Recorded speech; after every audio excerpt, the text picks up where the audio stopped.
La procédure de divorce en Israël est une procédure qui est longue et coûteuse. Et le prix peut aller de 50 000 shekels, voire dépassant les montants de 100 000 shekels, donc ce qui avoisine les 25 000 euros. Je préconise la médiation et le divorce par consentement mutuel. Les principales causes du divorce en Israël, c'est le manque de communication, la course contre la parnassa, les aliyah Boeing, les allers-retours entre la France et Israël, une vie parallèle qui se construit en France avec une autre femme. Vous avez également la maladie.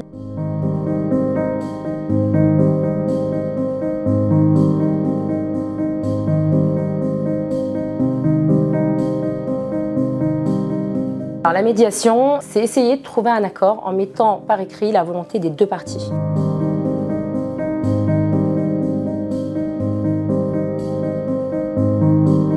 Donc la médiation, ça vous permet de trouver un accord plus rapidement. Vous économisez beaucoup d'argent à prendre un médiateur et non pas un avocat. Ce qui est intéressant, c'est de prendre un médiateur qui est neutre. Donc ça, c'est le troisième point, c'est la neutralité. Prendre une personne qui est extérieure, qui vous permettra de vous donner les outils pour réussir. Le quatrième point, c'est l'efficacité.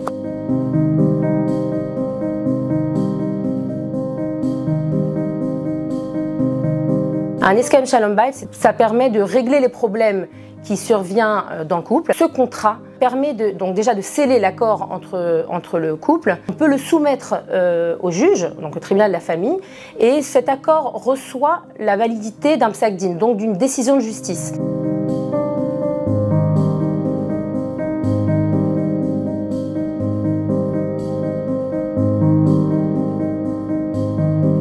Et cet accord, soit il est respecté et donc le contrat continue, donc le mariage continue à courir et à produire ses effets, soit ce contrat n'est pas respecté et à ce moment-là, le divorce sera prononcé d'office, selon les conditions prévues dans le eskem shalom bayit, dans ce contrat.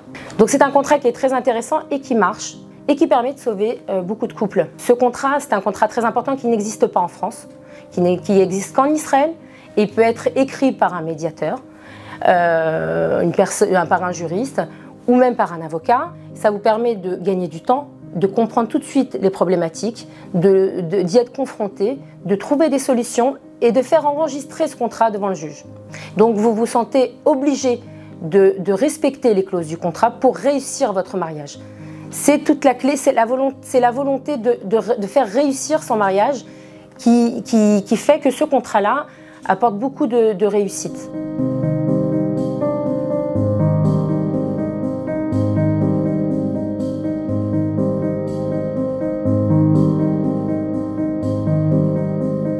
Faut que vous sachiez que les femmes en Israël ont énormément de droits. Lorsque le mari refuse, ou met sa rêve, c'est-à-dire qu'il refuse catégoriquement de donner le guet, de donner le divorce religieux, le tribunal en Israël use de plusieurs outils. Alors ça peut être par des saisies sur compte, ça peut être également une impossibilité de vendre l'appartement, donc une yahara, c'est-à-dire un commentaire au niveau du tableau. Vous pouvez également avoir une interdiction de sortie d'Israël, une interdiction de renouveler votre passeport. On peut même vous prendre votre permis de conduire, on peut vous empêcher d'avoir des tafkidim, c'est-à-dire des fonctions publiques en Israël.